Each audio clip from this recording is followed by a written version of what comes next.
dark, the jungle is your head. Can't rule your heart, but feeling so much stronger than I thought. Your eyes were wide because your soul, it can be bought. Your mind can wander.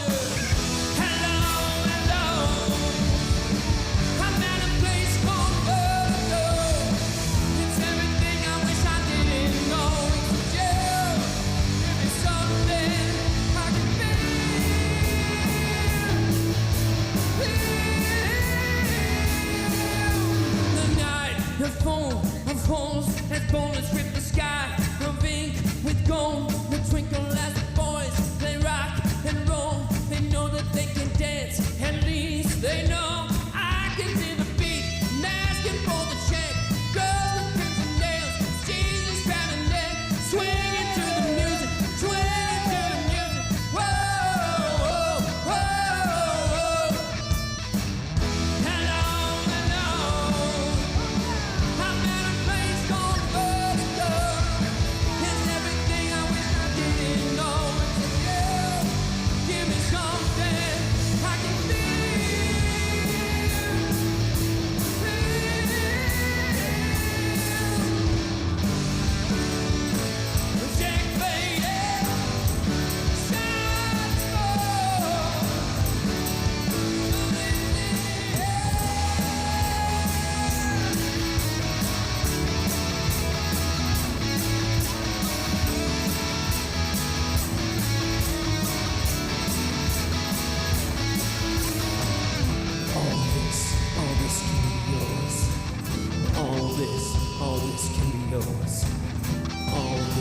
All this can be yours.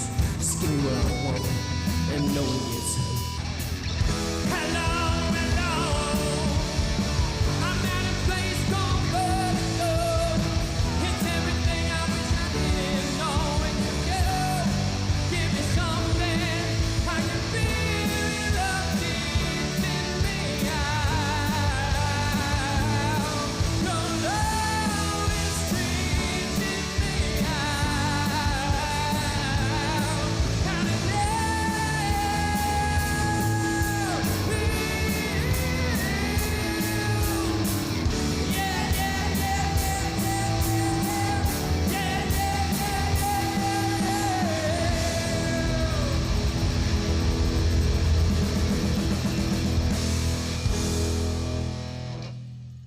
Sometimes it feels like the jungle is in our head, and as that great song says, it ends up ruling our hearts, which is what we're talking about as today we kick off week 2 of the Renew Initiative.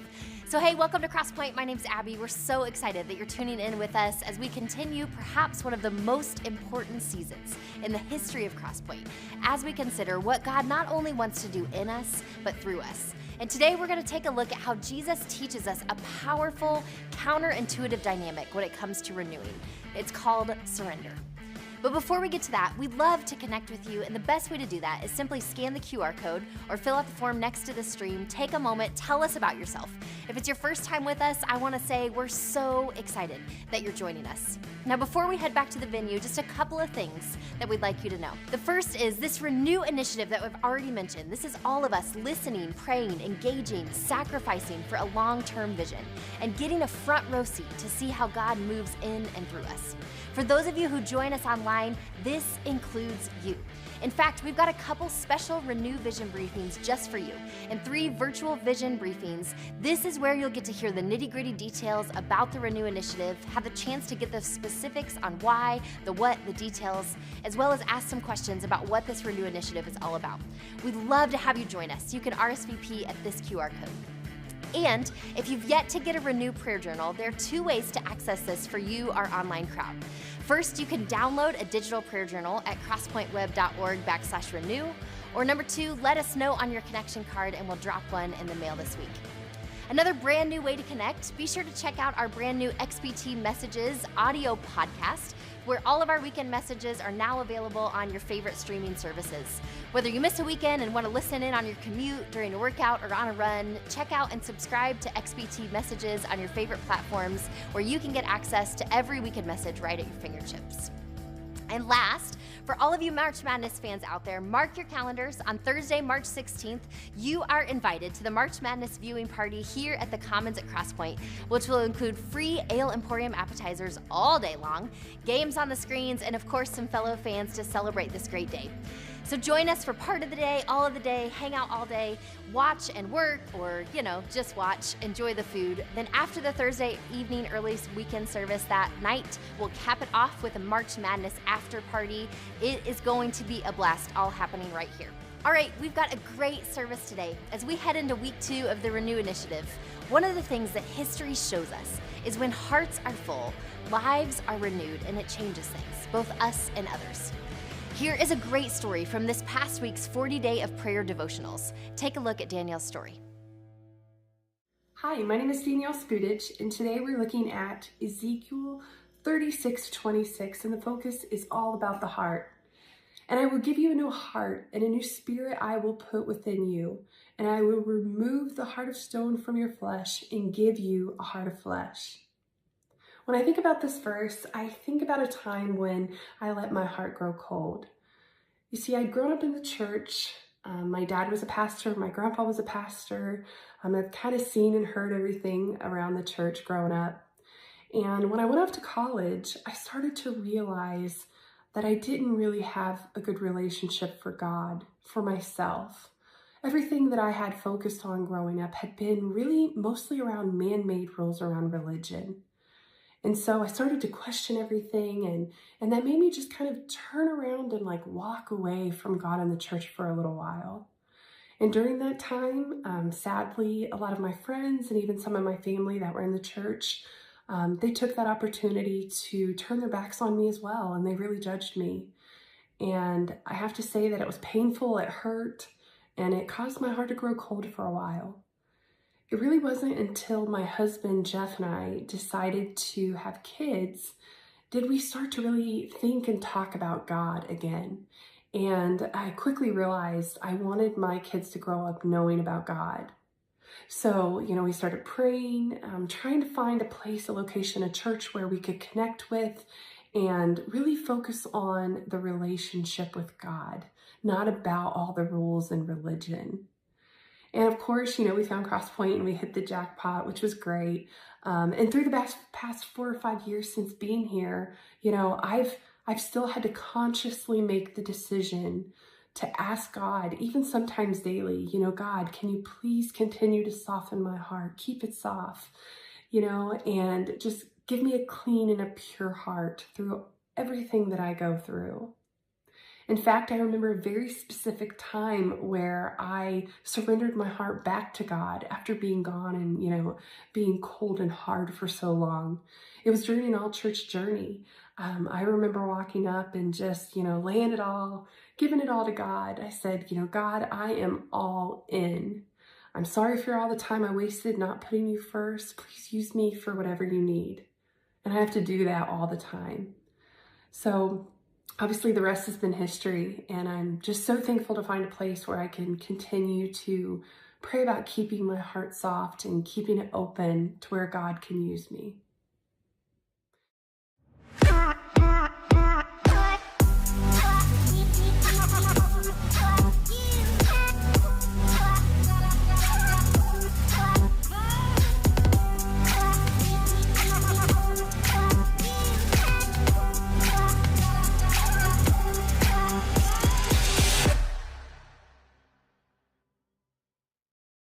Man, how about Danielle right there? Let's give just a shout out to her and thank her for sharing a bit of her story. And she's right here on platform with us, and you heard a bit of her story. This is going out through the 40 Days of Prayer devotional. If you're not on that email strand right now, still time to subscribe to that, and you can get those in your inbox every single day.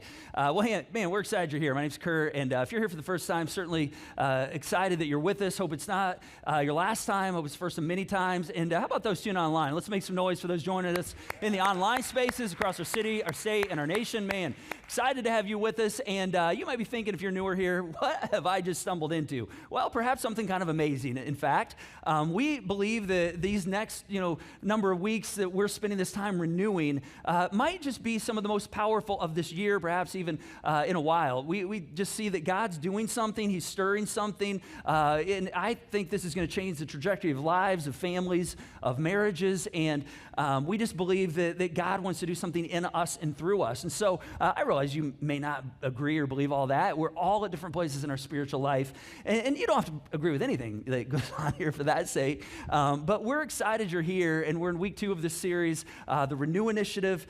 And last week we looked at the prophet Isaiah, and he said something that really encouraged us on this front. He said, forget about what's happened. Don't keep going over old history. Be alert, be present. I'm about to do something brand new. Don't you see it? And so for us, we are just at a season where it's time to renew. It's time to renew our hearts. It's time to renew our lives, our passions, our commitment, engagement in the mission of what God's doing here at Crosspoint. And so we're kind of deciding in this season, are we going to go forward or are we going to go stagnant? And, the reality is we don't have to do anything. We can just kind of keep doing what we're doing. We don't have to, kind of call us forward or, rise up and build up people or build up capital and, build up commitment. We don't have to do any of that. We can just kind of stay where we are and as things go and, take the foot off the gas. But we've just decided, hey, we feel like this is a season when it's time to rebuild, personally, spiritually, but also our infrastructure and how we continue to go out the mission here at Crosspoint. So we're going to dig into this a bit further tonight, and I'm going to try my best to remove some barriers as we go through this season and help us take steps forward, give us a little push, if you will, and really help us get to some new places. So let me pray for us toward that end. God, thank you for the space, this time, and just, man, thank you for what you're already doing. It's been pretty amazing already for me personally, and I just think this is going to be a great 5 weeks, and so we just want to be open to whatever you have for us today, and we ask for you to move in our lives and bring a renewing. We pray these things in your character, Jesus. Amen. Well, some of you may have heard the name Peter Drucker. He was a big kind of organizational leadership guy of the mid 20th century. Did a lot with businesses, and later in his life, he became a Jesus follower. He began to follow Christ, and he really, in that season, began to put all of his energies into supporting and kind of helping empower and equip the local church. He really believed the local church was the hope of the world. And so one of the things that Drucker would say all the time was that a leader's number one job is to define reality. To define reality. And that's something that I'm going to kind of help us do today. And honestly, Jesus, he's the ultimate leader for us, and he constantly does this for us. He constantly defines reality. And so this is what we're going to be doing over this 5-week series. And, we just believe there's a renewing he wants to bring. We believe that there's something he wants to do in us. I think we feel that. We feel like we've been through some dry seasons, and we want a move of that spirit, even if we don't know exactly what that looks like. And so to facilitate that, we're going to talk about some things, and we're going to look at some realities in the spiritual realm that will help get us to those places. And kind of the culmination of this whole experience of the Renew Initiative is at the end of this series, March 23rd and 26th. We're going to be asking all of us, those who are part of the Crosspoint tribe, to make a financial commitment over 3 years to say, how can I help rebuild and renew what's happening here at Crosspoint, and bring a one-time first fruits offering on that weekend, March 23rd and 26th, to just kind of jumpstart and say, hey, we want to engage and we want to kind of ignite what God is doing going forward. And so I'm not going to guilt anybody in this direction, but at the same time, you're going to find we get pretty passionate about what's going on around here. So over the next 4 weeks, we're not going to talk much about really the initiatives and the numbers and the specific things in the Renew Initiative and what's going to fund. As you heard earlier, if you want to find more of that out, you can go to one of our vision briefings. We would love for you to come to one of these. You can scan this QR code. We've got 6 of them coming up online. For those of you who tune in online, we would love to have you join one of the online experiences. For those of you who want to come in person, they're going to be right here at the Crosspoint campus.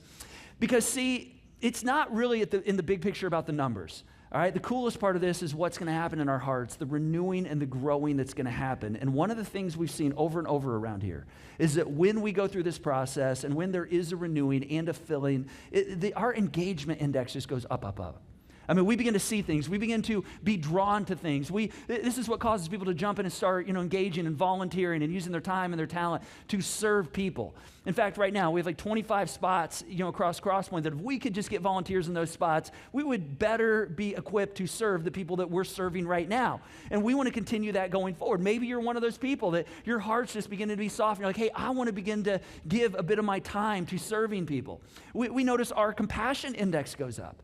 I mean, we begin to see things in our community, our neighborhood. We serve our neighbors and our friends in different ways because our hearts are just more open to what's going on in their lives, both physically and spiritually.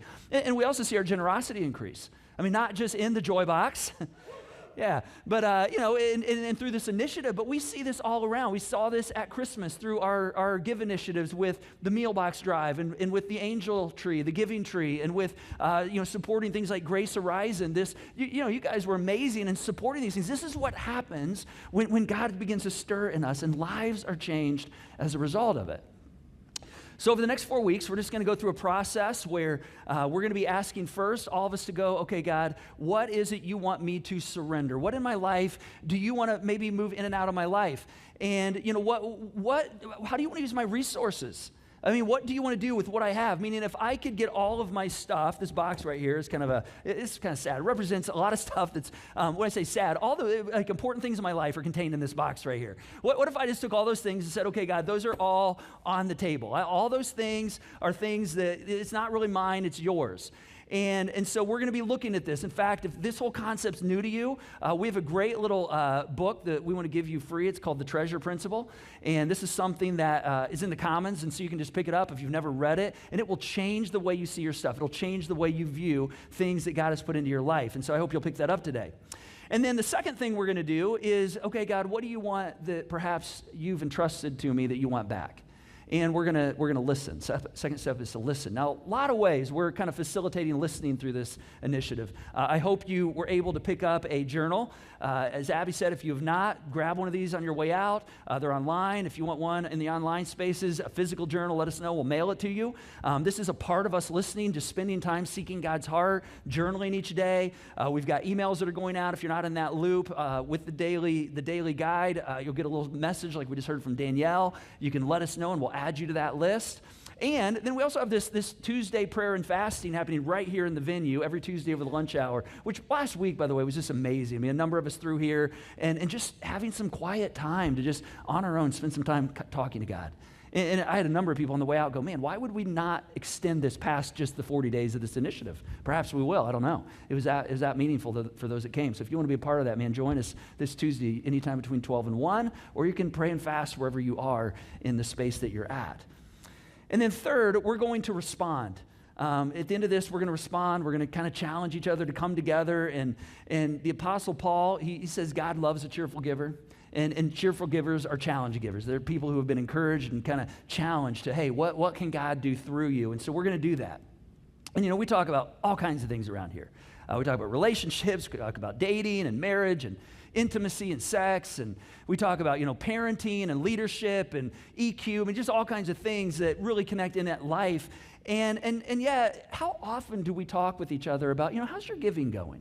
How's your financial generosity going? How much money were you able to write off on your taxes this year because of your generosity, impact? Like, those are just things we hold close to the vest, right? And we start talking about that, and we get all kind of, oh man, we put barriers up. And so just so you know, there's no ass tonight. You can let your sphincter down. Just everybody take a breath. Just relax. We're just preparing our hearts for what perhaps God wants to do in us. See, one of the reasons Jesus talked about money more than anything, more than prayer, more than heaven, more than really anything that he talks about. In fact, he gives us kind of a glimpse into his heart right here. He says, for where your treasure is, our stuff, the things that we own, that we possess, he says, wherever that is, he says, your heart's going to be right there. Your heart's going to be right there. See, he understood that money, our stuff, our possessions are the chief competitor for our affections toward God. And many times we get so kind of caught up in our stuff that God says, hey, that's where I want to be in your life. And so if we're going to talk about renewing our hearts, we have to talk about our relationship with our stuff. So today, we're going to take a look at one of Jesus' parables to help define this reality. And we look at this parable every single time we go through one of these seasons. And so I just think it's a healthy thing to reevaluate where we're at on this. If you're hearing this for the first time, I think this is going to give you a picture of, oh my gosh, okay, what is God wanting to do in me, but what also does he want to do through me? And so a parable is just a made-up story. And Jesus wasn't lying, all right? He just made things up every now and then to illustrate like a point. And the cool things about parables is you will always find one of the figures in the story is the God figure. And so you got to say, okay, where's God in this? Because he's in there. And then there's also in every parable, you and I. And so we're represented in there. And so you have to say, okay, where am I in this story? Because I'm in this story. So let's read this parable from Matthew 25. I'm going to just kind of walk us through, begin with verse 14. Jesus says, again, it means the kingdom of God. He's talking about the kingdom of God. Again, it will be like a man going on a journey who called his servants and here's our big word right here, and entrusted his wealth to them. He didn't give his wealth to them. He entrusted it. He said, hey, I'm going to give you my wealth to manage for me. So a couple realities as we get into this story right here. Number one, God owns everything. God owns everything. In this story, there are three different individuals that are going to be entrusted with the master's wealth. You and I, everything we have, whether you have come to understand this or not, everything we have comes from God. Now, through the years, I've had a defining kind of moment with each of my kids that kind of helped solidify this with them. We'd go out to lunch somewhere, we'd be eating as a family, or I'd be out with them, with a couple of them at a time, and we'd be out at McDonald's or Chick-fil-A or one of those places, and get a little Happy Meal, and they'd have nuggets and fries, and they're just eating their fries like a little rabbit, and all of a sudden in the middle of that, I'd just pick one of their fries up and I'd just eat it, and they'd look at me like, what are you doing? And I'd take another couple fries, and and before long, they're like, no, these are mine. And, they'd look away, and I'd take a whole bunch of their fries. I'd just eat their fries. And I'm like, no, mine. And I'd be like, wait a second. Did you pay for those fries? And I'm like, no. Did you create those fries? No. Well, let me tell you something. Those fries aren't yours. Those are God's. In fact, did you plant the potatoes? You create the potatoes that made those fries? No. Did you, would you have the ingenious idea, like the McDonald's brothers did to create, a fast food chain that created these really unhealthy but really good, potatoes and fry them? No. Listen, you didn't do anything. These aren't yours. These are God's. These came from God. And they kind of look at me and they're like, mine. And listen, it's like, you have no idea how much resource I have. I could buy you fries until they're coming out of your ears, but you're all worried about your little pile of fries right here because it's mine. And, I do this little, thing. It really works. Parents, I'm telling you, this sticks. If you want to help your kids understand, hey, God created everything, because here's what happens now. Our kids were home from college a few months ago. I think it was over Christmas break. They're getting ready to go back, and they have to provide their toilet paper in their bathrooms. And so we do the Costco big, block of toilet paper. And they're both going to campus, and they're taking the whole sleeve with them, each of them. And I'm like, wait a second, you're taking all our toilet paper. And my son goes, oh, no, Dad, that's not yours. It's God's toilet paper. So, it sticks. I'm telling you, it will get in your mind. It will get in your kid's mind. Okay, everything I have comes from God. Now, this is what our stuff does. It creates this disillusionment that we feel like we have to hoard it. We feel like we have to keep it all, and it's mine. No, God owns everything. God owns everything. You might be thinking, Curt, what are you talking about? Everything I have, I've earned. I've worked for. I've worked hard for. Well, who gave you your work ethic?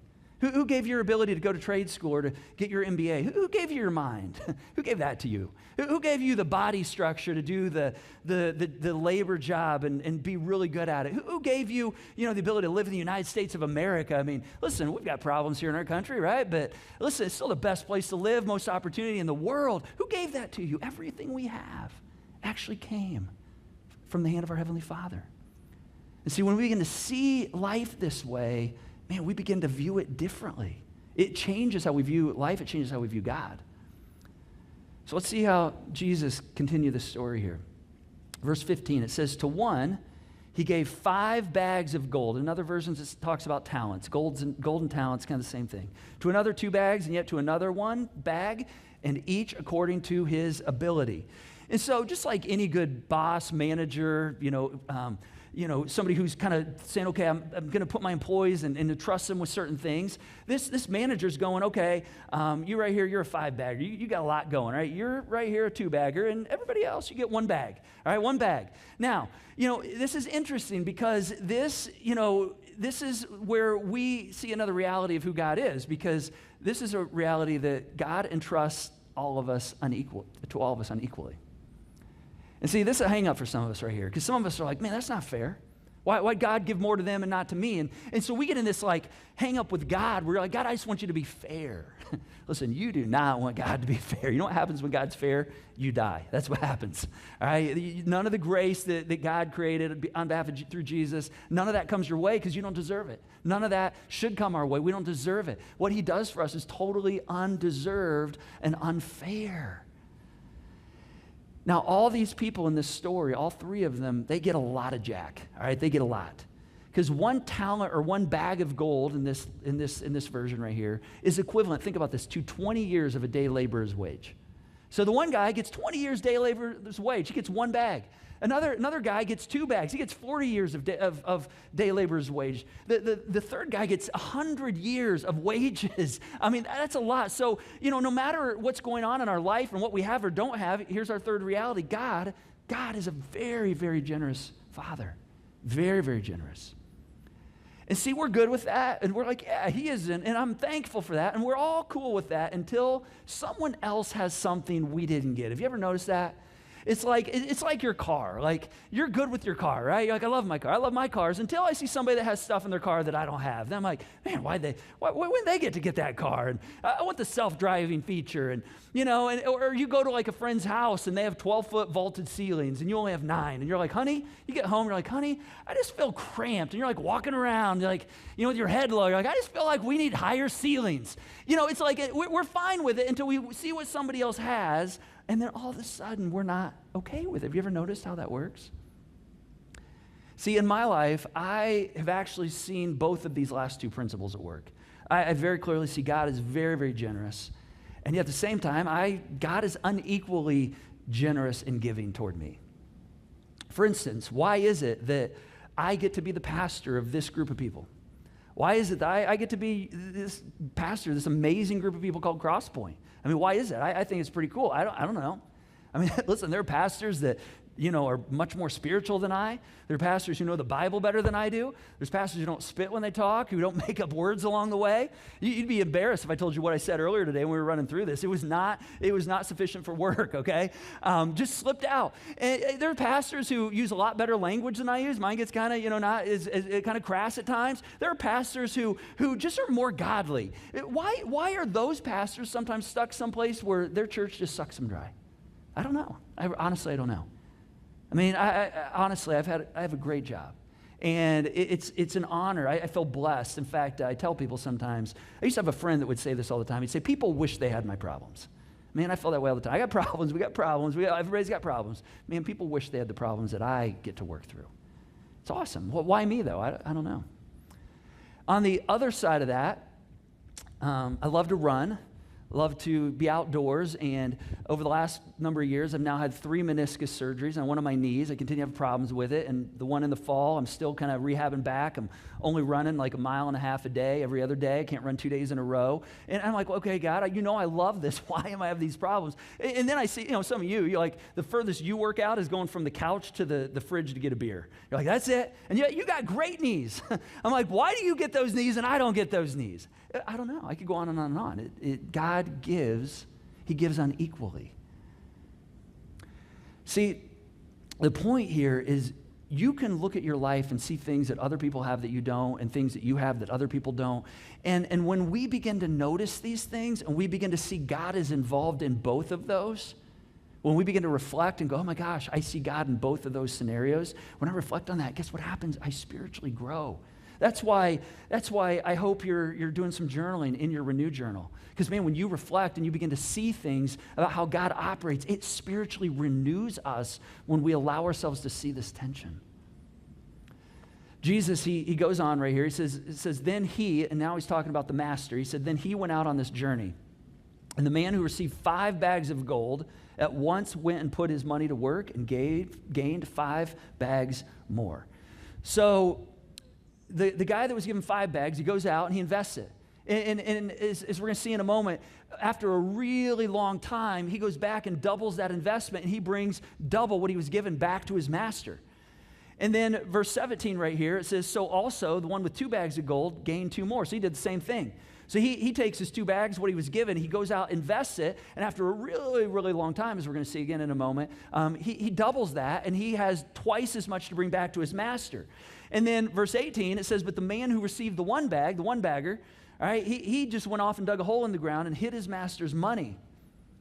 And then it says after a long time, which means like a really, really, really long time, like when Jesus in these parables says after a long time, usually what he means is after a lifetime. So like after a lifetime, like when you get to the end of your life, he says after a really long time, like at the end of your life, the master of those servants returned. And look at what it says right here. It says he settled accounts with them. I love the little phrase, settled accounts. This is fascinating. See, he's going to ask them a really, really powerful question right here. And the question he's going to ask them is simply this right here. He just wants to know, okay, while I was gone, what'd you do? What'd you do with what you had? You know, with all the things I entrusted you with, your time, talent, resources, what'd you do with that? See, he settles accounts. And this leads us to our next reality, which is that God holds all trustees, all of those who he has entrusted things to, he holds trustees accountable. You know, there's a time where God's going to open the ledger books up and you say, okay, what'd you do? You know, I entrusted you with, you know, part of what I have, and I was generous. What'd you do with that? All right, and you're going to be held accountable. And we get this. We're like, oh, why is he going to do that? Well, we understand this in every aspect of life, right? I mean, your retirement account, if it's not doing what you want it to do, what do? You pull that sucker, right? You're like, man, I'm shifting funds, putting it somewhere else. We get this. But somehow we kind of expect God to go, well, it's okay. I mean, I'm glad I entrusted you with this enormous generosity, but, you know, it's okay that you just sat on it. You just like buried it in the ground for a bit. I mean, think about it. Why would God be okay with that? No, he holds them accountable, right? That's just like the way his economy works. And what is he holding them accountable for? It's not like how many buildings they build. It's not, you know, how many ministries they started. He's not really that interested in buildings and ministry. What he's interested in is people. And so he wants to know, how did you use what you had to impact the lives of people? Like, as opposed to just sitting on it and letting it sit in the ground, going unused. And so 2 people were given 2 different allotments, 2 bags, and the other one was a 5-bagger. And they take what they've been given, and they take it out, and they basically make that money work for them. They double it. And so here's what the master says to them when he comes back. He says, well done. Well done, good and faithful servant. You have been faithful with a few things. I will now put you in charge of many things. Come and share. Look at this last phrase. Come and share in your master's happiness. I mean, there's a happiness that comes. There's a joy that comes when we're about what our Father is doing. And this is one of the things where the blessing actually comes after the following, after the obedience. He says, man, there's a blessing. There's a joy that comes. There's a joy. 5th reality, good and faithful trustees, they provide a return. See, God, he's not interested in divesting ourselves. He doesn't want us to just give everything, have nothing, lose all our traction, our footing. He wants us to invest ourselves. I don't know why. For some reason we think, man, if I get too close to God, if I'm too open with what God wants to do in my life, man, he's going to strip me bare. I'm going to be living in a van down by the river. That's what's going to happen. That's our fear right there, right? Man, God's going to take it all. I'm not going to have anything left. No, God doesn't want to do that. He wants to actually use what he's given you to invest and build others. He keeps going. He says, then the man who had received 1 bag of gold came. Master, he said, I knew you were a hard man, harvesting where you had not sown, gathering you had not scattered seed. And so I was, and look at this word right here. It's a huge, huge word. I was afraid. It's amazing. It's amazing what fear does to us and causes us to do. I was afraid, so I just went out and hid your gold in the ground. I dug it back up. Here it is. Here's what belongs to you. And then verse 26, and remember, this is a parable. Jesus made this up. Before you read these words. His master replied, you wicked, lazy servant. He's like, so you knew that I harvested where I had not sown, and you knew that I gathered where I hadn't scattered seed. I mean, it's like he knew he was a hard driver. He's not apologizing for being a hard driving, for expecting a return. Now understand, the master's not mad at the servant because he did something bad. All right, he's not mad at the servant. Why is he? Because he like did something illegal, or he did something immoral. He's not mad at all for that. Why is he mad with the servant? He's mad with the servant because he didn't do anything. He just buried what he had, put it in the ground. He didn't do anything at all. See, it's not what you have. It's not what you start with. It's not even what you have in comparison to others. The question he kind of helps us get clear on is, okay, what am I going to do? What am I going to do with what I have? And then he wraps up. He says, well, then you should have, put my money at least on deposit with the bankers. So when I returned, I would have at least received it back with, like 0.05 interest or whatever the interest rate was. But instead, you sat on your butt. You didn't do anything. You wicked, lazy servant. Sixth reality right here. Lazy trustees always have an excuse. They always have an excuse. Have you noticed that? He's like, I knew you were a hard driver. I didn't want to disappoint you. I didn't know if I do the right thing. I was afraid. And so I just buried it. I just sat on it for a while. Listen, we can come up with the greatest excuses ever, right? About like why we don't use our stuff and our time and our talents for, impacting people's lives. We naturally make excuses. And we know they don't really land. If you get, pulled over by a police officer because you're speeding, it doesn't matter what excuse you give. I should have been pulled over last week. I wasn't. The person next to me that went just a little faster got pulled over. I was totally going faster than the speed limit, but I didn't. But if I would have given an excuse, it wouldn't have mattered. If you put somebody on a performance plan in the office and they just kind of, dink around for 5.5 months, and then 2 weeks before the end of it, they're like, man, I got to show my value. Listen, it doesn't matter what excuse you come up with. It doesn't matter. But for some reason, we just sit on our stuff and we're okay keeping it buried. So over these next few weeks, we're going to explore this question. Okay, God, what do you want to do with what I have? And we're going to kind of talk about, these possessions that we've been given. Okay, God, what does it mean to surrender on these fronts? Because this is all a part of renewing, by the way. I don't know if, you realize, but this is part of how God renews our hearts.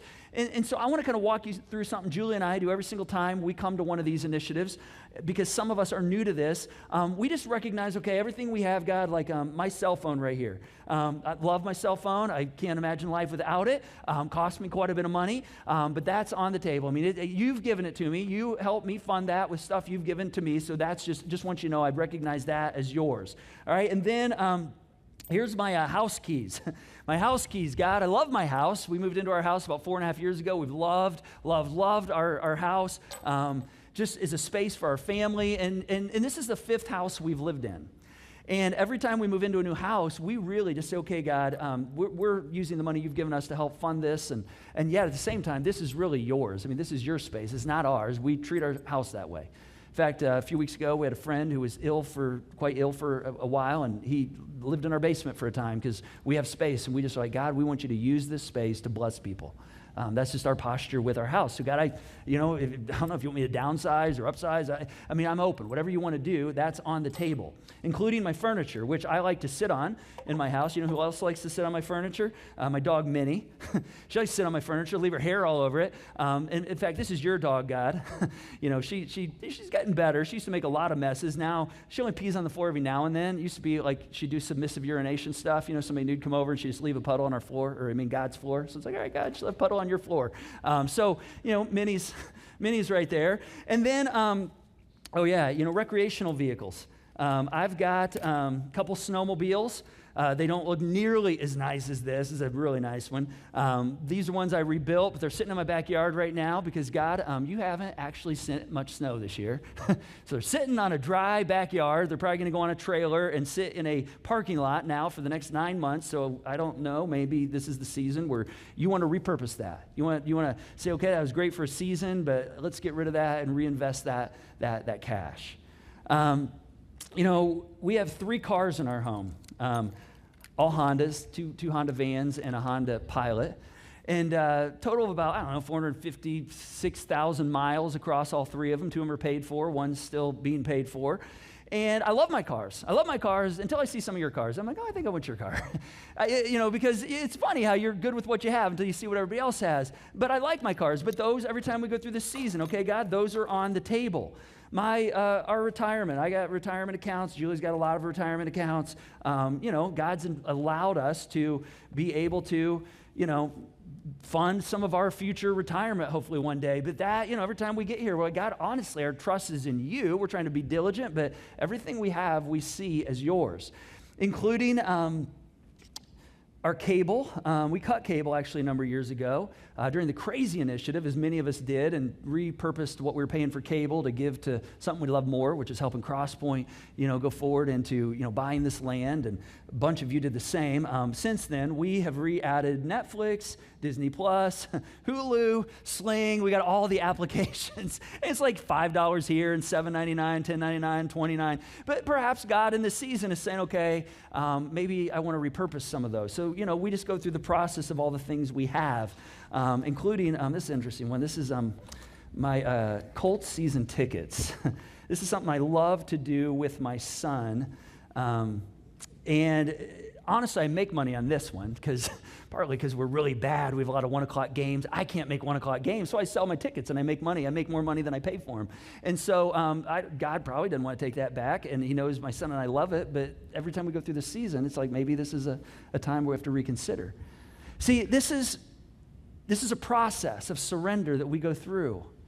Every time we go through this season, we say, okay, God, what do you want to do with what I have right here? And the other thing that's interesting with this is all this involves time too. It takes time. Like all these things require a relationship to maintain or to do them. And so this process of surrender is really want to say, okay, God, it's all yours. What do you want to do in this season? And here's the American reflexology that kicks in right here.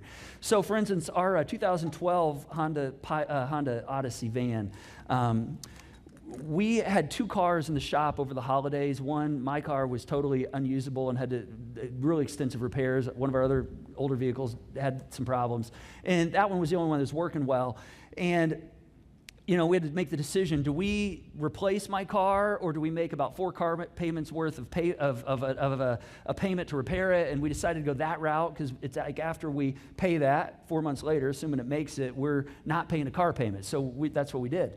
And about a week later, my daughter, who works with CSM here, came to me and said, hey, Dad, could CSM use our van, to go to the ski trip here coming up? And I'm like, no, you are not. I said, this is the only car we have that's working well. All of them are either in disrepair, need repair, I just put a lot of money. No, you're not. No, you're not doing that. And like everybody, we were getting ready for dinner, and everybody just kind of was like, oh, man, what's up with Dad? And I stood there for a moment, got real quiet, and God just kind of said to me, remember, it's not yours. It's not yours. So I said, guys, I am sorry. It's not mine anyway. And the kids were like, oh, yeah, it's definitely not. That was bad, Dad. Remember, it's all God's anyway. And so, they took the van. But see, this is what happens. This is what happens right here. What happens in our lives is we hold our stuff like clenched fists, like, this is it. It's mine. It's mine. God, it's mine. And what's interesting is when we're in this posture, it's mine. It's mine. We can't receive any more from God because there's nowhere for him to put it. Now, when we stand like this, he certainly can perhaps take things out of our hands that maybe he wants to repurpose, but when we're like this, he also has a place to bring us new things. The other interesting thing is when we stand like this and we just clenched over, our stuff. At some point, God may want some of our stuff back, and when he has to begin to peel our fingers open, I tell you what, that is a painful process. Some of you experienced that. In fact, some of us, we've had pain like this in our lives, and we're like, why would God do this? Perhaps it's really because we live like this, and so we're just not open to perhaps the things God wants for us. Because see, the way God really wants us to live is in okay, God, everything I have is yours. What do you want to do? I surrender. It's a posture, it's a spiritual, it's a physical posture with my stuff. It reminds my heart that everything good comes from you, and I'm ready for what's next. I want more of that. If you're ready to bring it, more of you. Perhaps there's some things you want to take away. And so I just think that part of renewing is getting to a place of surrender. And I think over the last few years during the pandemic, we got separated from each other. We had a lot of distance, and I think it was very easy for us to become focused on ourselves and to say, okay, I got to take care of me first. And perhaps it's a season where God's saying, okay, yeah, what do you have, and what are you going to do with what I've entrusted to you to be a blessing to others? And so this question, what do you want me to do with what I have? This is what we're going to be wrestling with. This is the posture of surrender. And the crazy thing is, God doesn't need this stuff. He doesn't need any of it. He can totally has the power to work without us even doing this. But the crazy thing is he invites us to be a part of his work because he knows it also does something in our hearts and our lives. And so the band's going to lead us in a song as we wrap up, and it's become one of my favorite songs because it talks about making room.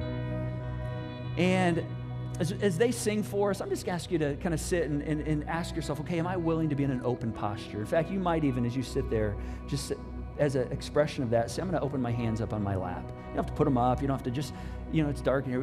If you're in a posture saying, God, I want more of you in my life, and I'm open. I want to surrender right now to whatever you want to do in my life, through my life, with my stuff. It's all yours. Would you just join me in having this posture right here? And let's just be open to whatever God may want to do in and through us. In fact, let me pray toward that. And God, thank you for what you're doing and for inviting us to trust you and to be open. And I just pray for those of us that are ready, that are open-handed, God, would you just move? Would you begin to move and continue the renewing? Would your spirit just sweep through, even right now, up and down the rows, and just renew our hearts and just begin to create a clarity as we surrender ourselves to you.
Thanks so much for joining us. Our prayer is that you are open and ready for God's renewing presence to sweep over you.